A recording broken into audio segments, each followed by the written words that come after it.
Number 37. اسی طرح اس نے انہیں تمہارے لیے مسخر کر دیا، یعنی جانوروں کو مسخر کر دیا تاکہ تم اس پر اللہ کی بڑائی بیان کرو کہ اس نے تمہیں ہدایت دی اور نیکی کرنے والوں کو خوشخبری سنا دو.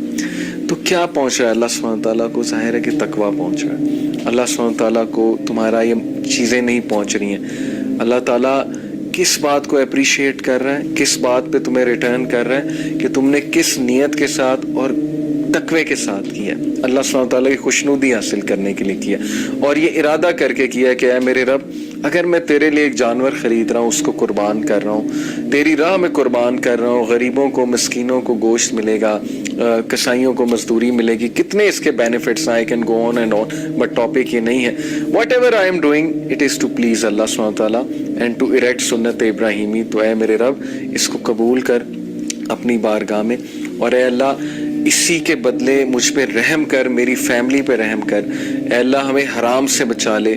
یہ قربانی کا جذبہ ہماری زندگیوں میں ہر ڈے آ جائے کہ ہم تیرے لیے اپنی بہترین سے بہترین چیز جو ہے وہ قربان کرنے کے لیے تیار ہو، اپنی خواہشات نفس بھی قربان کرنے کے لیے تیار ہو. تیسرا جو سبق ملتا ہے قربانی سے، and what actually sacrifice means is that قربانی ٹیچز اس توحید. قربانی ہمیں توحید کیسے سکھاتی ہے؟ دیکھیں مشرکین مکہ، اور ابھی بھی آپ چلے جائیں دنیا میں کسی مذہب کو دیکھیں تو وہ غیر اللہ کے نام پہ قربان. اس ویڈیو میں علی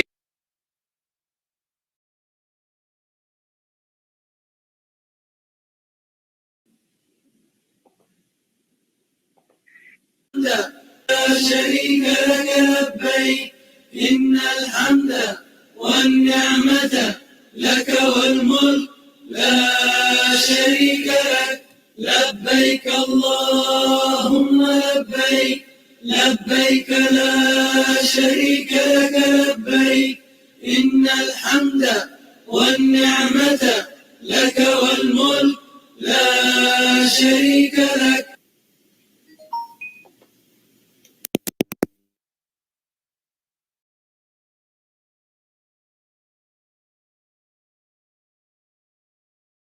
السلام علیکم ورحمۃ اللہ وبرکاتہ. ایک short reminder and you can say gentle suggestion. اعوذ باللہ من الشیطان الرجیم، بسم اللہ الرحمن الرحیم. ذوالحجہ کا مہینہ الحمدللہ شروع ہو چکا ہے. کچھ جگہوں پر آج 8 ذوالحجہ ہے، اور پاکستان اور کچھ ممالک میں اس وقت 7 ذوالحجہ ہے. ریلیٹڈ ٹو یوم عرفہ روزہ، آلدو اس کے اندر آپ کو مختلف اسکالرس کی مختلف اوپینینس مل جائیں گی، لیکن میرا یہ میسج خاص طور پر میرے ان اسٹوڈنٹس کے لیے ہے جو بار بار مستقل مجھے میسج کر کے پوچھنا چاہ رہی ہیں کہ ہم کیا کریں. جو میں خود پریکٹیکلی کرتی ہوں میں وہ آپ کے سامنے رکھ رہی ہوں. باقی الحمدللہ اپنے اپنے سرکمسٹانسز، اپنی صحت اور اپنے اپنے معاملات کو دیکھتے ہوئے آپ ہر طرح کا جو اسلام کے اندر بریکٹ الحمدللہ بنتا ہے اس کو اویل کر سکتے ہیں.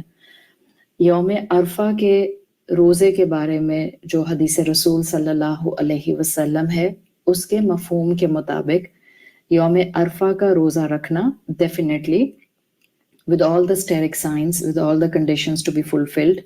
جو انسان یہ روزہ رکھتا ہے اور اللہ تعالیٰ اس کا روزہ قبول کر لیتے ہیں تو اس کے پچھلے سال کے گناہ اور اس کے آنے والے سال کے گناہ معاف کرنے کا اجر اس کو دیا جاتا ہے.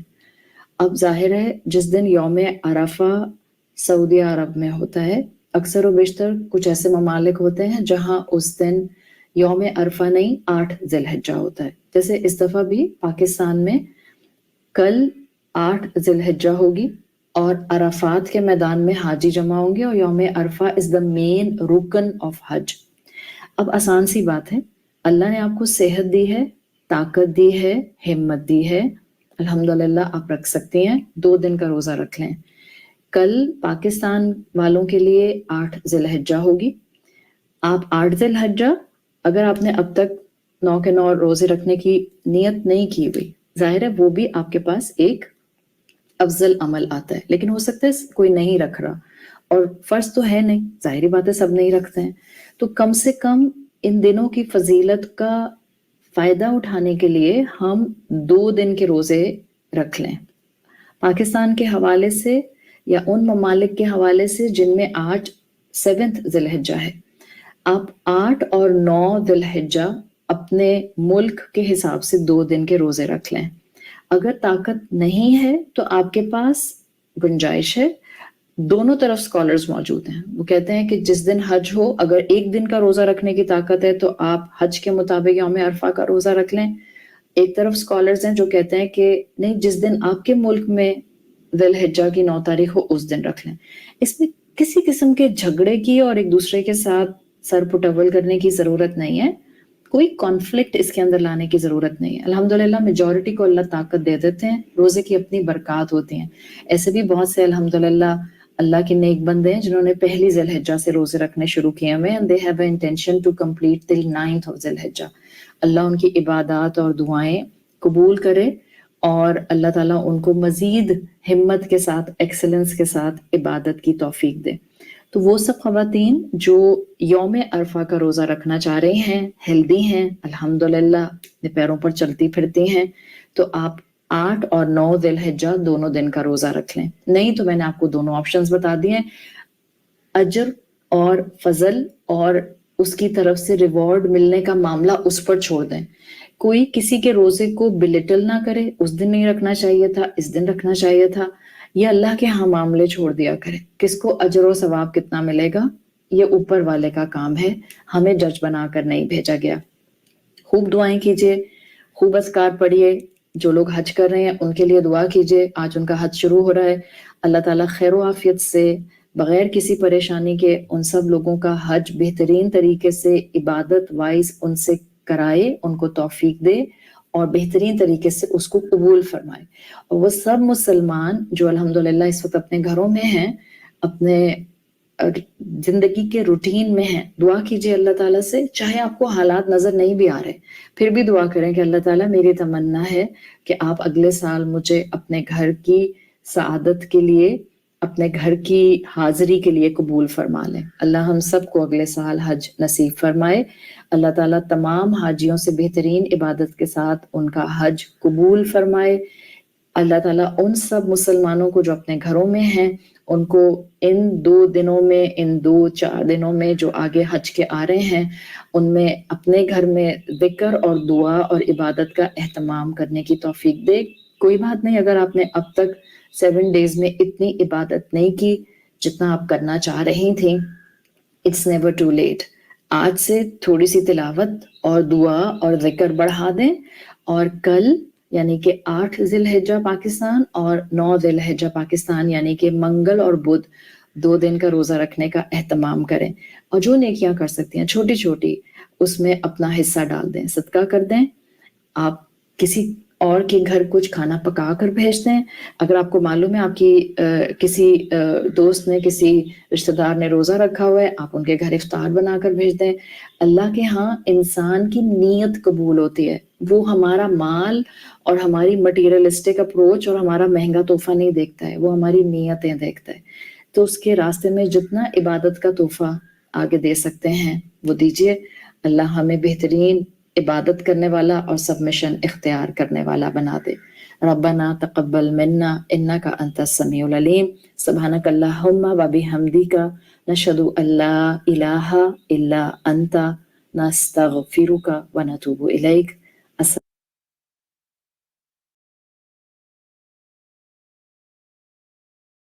مفتی طارق مسعود کے بیانات کے لیے طارق مسعود آفیشیل کو سبسکرائب۔ لوگوں کو تو گوشت کی پیس وہ کیا ہے، اللہ علیہ السلام کو حکم دیتا اسماعیل کو کاٹو، وہ نہیں کاٹتے، اللہ ویسے ہی بھی تو اٹھا سکتا تھا نا۔ کتنوں کے بچے 7-8 سال کی عمر میں ٹرک کے نیچے آگے ہلاک ہو جاتے ہیں، وباؤں سے مر جاتے ہیں، تو وہ تو اللہ کو ویسے بھی حق حاصل ہے کہ تبھی تو اللہ قرآن میں کہتے ہیں کہ تم اللہ کی راہ میں صدقہ خیرات کرو۔ انسان کہتے ہیں اللہ میں خیرات کروں گا میں تو غریب ہو جاؤں گا، تو قرآن بار بار کیا کہتا ہے، یبسط الرزق لمن یشاء ویقدر، جس کے لیے میں چاہتا ہوں رزق کے دروازے کھول دیتا ہوں، جس کے لیے میں چاہتا ہوں تنگ کر دیتا ہوں۔ تو یہ تو میرے ہاتھ میں ہے، میں تمہیں ویسے بھی غریب کر سکتا ہوں، صدقہ دو، اگر اس سے غریب ہو بھی گئے ثواب تو ملے گا نا، اول تو ہوگے نہیں، اللہ دے گا مال تمہیں۔ تو ہمارے پاس تو دلیل ہے ہمارے رب کی طرف سے، اس نے ہمیں حکم دیا بقرعید کے 3 دنوں میں اپنے حبیب سے کہلوا دیا صلی اللہ علیہ وسلم، اللہ کو جانور کا خون بہانے سے زیادہ کوئی عمل محبوب، بولو نا بھائی، نہیں ہے۔ تو ہمارے پاس تو دلیل ہے کہ ابراہیم کو اللہ نے حکم دیا اپنے بیٹے کو ذبح کرو۔ اولاد کا ذبح کرنا اللاجیکل کام، کسی انسان کو کاٹنا اللاجیکل، لیکن اللہ کے کہنے سے کیا بن گیا؟ لاجک سے بھرا ہوا۔ اب اس پہ اعتراض کرنا اللاجیکل ہے، تو وہ خدا اگر ہمیں دمبے کاٹنے کا حکم دے اور اس میں انسانوں کا فائدہ بھی ہو، خود ان جانوروں کا بھی فائدہ ہے، خود ان جانوروں کا، اگر یہ جانور نہ کٹیں تو یہ تو بڑھاپے میں ان کو کون پوچھے گا؟ آپ انڈیا میں گایوں کی حالت دیکھو، بوڑھی گایوں کی، جن کو ماں جب بنایا ہے تو ماں جیسا بڑھاپے میں سلوک تو کرو ان کے ساتھ، کوئی پوچھنے والا نہیں ہوتا ان جانوروں کا۔ ان جانوروں کا جوانی میں کٹ جانا ان کے لیے بھی فائدہ مند اور انسانوں کے لیے بھی فائدہ مند ہے۔ اور اللہ کہتے ہیں سخرھا لکم، ان جانوروں کو اللہ نے کس کے لیے بنایا؟ ہمارے لیے۔ تو جو مذہب کو نہیں مانتے ان سے سوال ہے کہ تو ایک مرغی بھی کس بیس پہ کاٹتا ہے بھائی؟ تم شکار کس بیس پہ کرتے ہو؟ یہ جانوروں کو بھی زندہ رہنے کا اتنا حق ہے جتنا انسانوں کو ہے۔ تو ان سے سوال کیا کریں ان کے بجائے ان کا جواب دینے کے۔ تو میں یہ عرض کر رہا تھا کہ ابراہیم علیہ الصلوۃ والسلام نے جو کام کیے دنیاوی قانون کے لحاظ سے وہ سارے کے سارے اللاجیکل، کوئی لاجک اس کی، کیا ہو گیا یار پسینے میں ڈوب رہے ہیں اور منہ سے پھوٹ دو یار، نہیں بنتی نا، آج تو کچھ زیادہ ہی مرجھائے ہوئے لگ رہے ہیں۔ اس کی کوئی پشاور میں جب میں نے جملہ ادھورا چھوڑتا نا، ایسے ادھر سے آواز پورا مجمع گونجتا، تو ان کو میں نے کہا فل ان دا بلینکس، مگر آرام سے، خالی جگہ پر کرو مگر آرام سے۔ لوگوں میں جوش ہے نا، دمبے، تو دمبا بولتا ہے دمبا کیا ہے؟ بولتا ہے۔ مچھلی نہیں بولتی، مچھلی میں زیادہ طاقت نہیں ہے، طاقت کس میں ہے؟ مچھلی کھایا کریں، ویسے صحت کے لیے اچھی چیز ہے، لیکن جو پاور آئے گی نا، بازوؤں میں طاقت آئے گی، وہ دمبے سے آئے گی، وہ مچھلی سے نہیں آئے گی۔ خیر، تو ابراہیم علیہ السلام نے جو سارے کام اللاجیکل کیے، تبھی تو وہ کیا بنے۔ دیکھو اس کا یہ مطلب نہیں ہے کہ ہر اللاجیکل کام آپ کرنا شروع کر دو۔ ہمارے دینداروں میں ایک بڑا مسئلہ ہے، جتنے بھی کام کریں گے سارے کھوپڑی سے، کسی کی کھوپڑی میں سمجھ میں نہیں آئیں گے کر کیا رہے ہیں۔ جب اللہ اس کے رسول نے حکم دے دیا تو پھر نہ دیکھو، جب تک حکم نہیں دیا تو ہمیں کھوپڑی استعمال کرنے کا حکم ہے، کوئی بھی اللاجیکل کام کرنے کی ہمیں اجازت نہیں ہے۔ دکان کو بند کیا، آیت الکرسی پڑھ کے پھونک مار کے آگے کے ڈاکوؤں سے حفاظت رہے گی، تالا نہیں لگایا، تو یہ لاجیکل ہے یا اللاجیکل ہے؟ اسلام نے حکم دیا بھائی پہرے رکھو، تالے لگاؤ، حفاظت کرو۔ نبی نے حکم دیا رات کو چراغ کو جلتا ہوا مت چھوڑو، فَإِنَّ الْفُوَيْسِقَةَ تَضْرِمُ النَّارَ عَلَىٰ أَهْلِهَا، چوہا بعض دفعہ چراغ کو الٹ کے آگ لگا دیتا ہے، اتنی احتیاط کا حکم دیا ہے۔ تو رات کو آگ کو جلتا ہوا چھوڑنا اللاجیکل کام ہے، اس کی کوئی نہ ضرورت ہے اور یہ حادثے کا ذریعہ ہے۔ نبی نے فرمایا، ایک صحابی ایسے کنکر کو نا ایسے پھینک رہے تھے، آپ نے فرمایا یہ اس سے نہ کوئی دشمن ہلاک ہوگا، اس سے کسی کی آنکھ پھوٹ سکتی ہے۔ لوگ اٹھا کے پتھر پھینک رہے ہوتے ہیں نا ویسے ہی ٹائم پاس کرنے کے لیے، کسی کے لگ سکتا ہے۔ ہر کام سے پہلے آپ نے 100 دفعہ سوچنا ہے کہ اس کی کوئی لاجک بنتی ہے کہ نہیں بنتی، لیکن جہاں اللہ کا حکم آ جائے تو بس یہی لاجک ہے کہ کس نے حکم دیا ہے؟ اللہ نے۔ سمجھتے ہو؟ اسی میں ایک بات خوبی ہے بھی، جب بات چل پڑی ہے، والدین جب کسی بات کا آرڈر کیا کریں نا اور اس میں آپ کا کوئی بڑا نقصان نہ ہو، تو یہ نہ دیکھا کریں کہ یہ کیوں، بھئی یہ اب کس کا حکم ہے؟ باپ، یہ باپ کا حکم ہے، ماں کا حکم ہے، ان کو خوش کرنے کے لیے کرنا ہے۔ اس میں زیادہ پنچایتوں میں نہ جایا کریں، یہ کیوں کہہ رہے ہیں، یہ کیوں کہہ رہے ہیں، بھائی جو کہہ رہے کر لو یار، یہ خوش ہو جائیں گے، بس ان کو خوش کرنا ہمارا مقصد ہے۔ بحث بہت ہوتی ہے آج کل، میاں بیوی میں بحثیں چل رہی ہوتی، شوہر کسی بات کا آرڈر دیتا ہے، آرڈر یا گزارش کرتا ہے، آرڈر کا لفظ ذرا سخت ہو گیا، بیہائنڈ دا سین آئے گا اب کسی نے میرا ایک بنایا بیہائنڈ دا سین، میں نے کسی چلے چھوڑے، تو ریکویسٹ کرتا ہے، چھوڑو یار اس ریکویسٹ کو بھی، ٹائم بہت تھوڑا ہے نا، یہ قربانی کا فلسفہ ذرا کھوپڑی میں اچھی طرح بٹھا دوں میں۔ تو ہم جو جانور ذبح کرتے ہیں کیوں؟ کوئی ہم سے پوچھے کیوں، وجہ کیا ہے بھائی؟ کس نے حکم دیا؟ اللہ نے۔ ایک بات خوب سمجھو۔ دوسری بات دیکھو، آج میں نے دیکھا ہے جو وہ چیزیں ہمیں نظر آ رہی ہیں جو بچپن میں ہم جن کا تصور نہیں کرتے تھے، جو بہت غلط ہو رہا ہے کام۔ بقرعید کے جو ایام ہیں ان میں روزہ رکھنا کیوں حرام ہے؟ اس لیے کہ یہ گوشت اللہ کی طرف سے ضیافت ہے اپنے بندوں کے لیے۔ اس کا مطلب بقرعید میں ہمیں یہ گوشت کھانا چاہیے۔ یہ تکبر ہے گوشت سے اجتناب کرنا بقرعید کے ایام میں۔ میں حیران ہوتا ہوں، بقرعید کے دن دعوت کر رہے ہوتے ہیں لوگ، چکن کھلا رہے ہوتے ہیں، چکن بریانی پکائی ہوئی ہے۔ بھائی یہ تو بہت برا عمل ہے، مسلمانوں کا شعار ہے یہ قربانی کا گوشت۔ کس بیس پر آپ چکن پکا رہے ہو؟ کوئی پرہیز ہو کسی کو تو ایک الگ بات ہے، کہہ رہے جی مہمان زیادہ آ گئے تو چکن کھلا رہے ہیں ان کو۔ ہمارے نبی کھانے پینے کے شوقین نہیں تھے، بہت قناعت، جو کی روٹی، کھجور، وہ بھی 40 دن گھر میں چولہا نہیں جلتا، لیکن بقرعید کے دن آپ صلی اللہ علیہ وسلم قربانی کے گوشت کھانے کا اتنا اہتمام کرتے کہ بقرعید کے دن پہلا نوالا جو آپ کے حلق مبارک میں اترتا وہ قربانی کے گوشت کا، کہ اللہ کی طرف سے ضیافت ہے تو ہم گوشت کا انتظار کریں گے۔ ہمارے ہاں لوگ گوشت کو گوشت کے طور پہ دیکھ رہے ہیں، اللہ کی ضیافت کے طور پہ نہیں دیکھ رہے، اس کو گوشت لے رہیں گے۔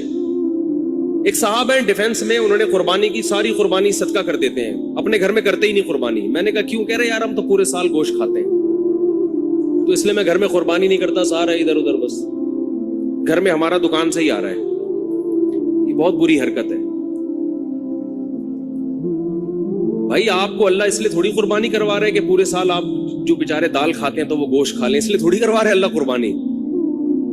جب کوئی عزت دار آدمی آپ کو دعوت دے اور کہے کہ ہماری دعوت میں آئے، آپ پوچھیں کیا پکاؤ گے، وہ کہے میں قورمہ بریانی، اور آپ دعوت سے شارٹ ہو جائیں۔ اگلے دن وہ فون کر کے پوچھ رہا ہے آپ میری دعوت میں کیوں نہیں؟ آپ کہتے ہیں یار ہم تو صبح شام پیزا برگر کھانے والے لوگ ہیں، روز کھاتے ہیں، یہ قورمے بریانی تو یہ ہمارے لیے کوئی اتنی ویلیو نہیں رکھتی، یہ تو ہم اپنے غریبوں کو کھلاتے ہیں۔ اس کو غصہ آئے گا کہ نہیں آئے گا؟ کیا ہو گیا بھائی؟ او بھائی ابھی اس کے قورمے کو نہیں دیکھا جائے گا، اس کی نسبت دوست کی طرف کی جائے گی کہ میرا بچپن کا دوست ہے، اس نے وہ بے شک دال چاول کھلائے، آپ جائیں گے نوالے بھر بھر کے شوق سے کھائیں گے، تعریفیں بھی کریں گے۔ آپ کی ماں نے بھنڈی پکائی ہو ہے بھائی، مسور کی بھنڈی تو بہت اعلیٰ غذا ہے، مسور کی دال جو اللہ دشمنوں کو بددعا، جب کیونکہ بہت خشک ہوتی ہے، مسور کی دال بہت خشک ہوتی ہے، مسور کی دال پکائی آپ کی والدہ نے، لیکن دال چاول مسور کی دال بہت اچھی ہوتی ہے۔ میں یہ وضاحتی بیان اس لیے کرنا پڑتا ہے کہ پھر لوگ دال چاول دعوت کرتے ہیں نا تو کچھ اور چیز لے آتے ہیں سامنے۔ تو آپ کی والدہ نے محبت سے مسور کی دال پکائی تو آپ محبت کے اظہار میں لقمے بھر بھر کے کھاؤ گے کہ نہیں کھاؤ گے؟ تو یہ تکبر ہے کہ ڈیفنس میں رہنے والا آدمی کہہ رہا ہے یار ہم تو پورے سال گوشت کھاتے ہیں، ہمیں کیا ضرورت ہے؟ وہ بھائی شوق سے کھاؤ، تواضع کے ساتھ کھاؤ، یار ہم تو اللہ کے رزق کے محتاج ہیں، اللہ تیرا فضل ہے کہ تو ہمیں کھلا رہا ہے، حقیقت ہے اللہ نہ کھلائے تو ہم تو بھوکے مر جائیں۔ تو اس میں شوق سے نبی صلی اللہ علیہ وسلم نے، روایت میں آتا ہے 100 اونٹ نہر کیے، 60 اپنے ہاتھوں سے، باقی حضرت علی سے، ہر گوشت ہر جانور میں سے تھوڑا سا آپ نے نوالا لیا ہے اس میں سے۔ تو اس لیے اس میں تکبر بھی ٹھیک نہیں ہے کہ ہمیں کیا ضرورت ہے، ساری قربانیاں ادھر کر دی، بھائی کچھ نہ کچھ گوشت رکھو، اور کنجوسی بھی ٹھیک نہیں ہے۔ بعض لوگ اللہ کی ضیافت کو جو قبول کرتے ہیں تو اگلے سال بقرعید تک وہ ضیافت ہی چلتی رہتی ہے ان کی۔ محرم کے حلیم کس سے پکڑے ہیں؟ ہے بھائی، اتنی بھی کنجوسی ٹھیک نہیں۔ وہ ایک چٹکلا ہے نا اس پہ، ایک آدمی کو خواب آیا، بقرعید کے 6 مہینے بعد خواب آیا کہ اس کا بکرا جنت میں ٹہل رہا ہے، ایک ٹانگ نہیں ہے، ایک ران نہیں ہے۔ اس نے پوچھا فرشتوں سے یہ کون ہے بھائی؟ اس نے کہا یہ تمہارا بکرا جو تم نے ذبح کیا تھا جنت میں۔ ان کا ٹانگ کہا، کہہ رہا وہ ابھی تک فریزر میں پڑی ہوئی ہے، وہ ابھی تک تمہارے، وہ جب پہنچے گی تو لگا دیں گے یہاں پہ، سمجھ رہے ہیں؟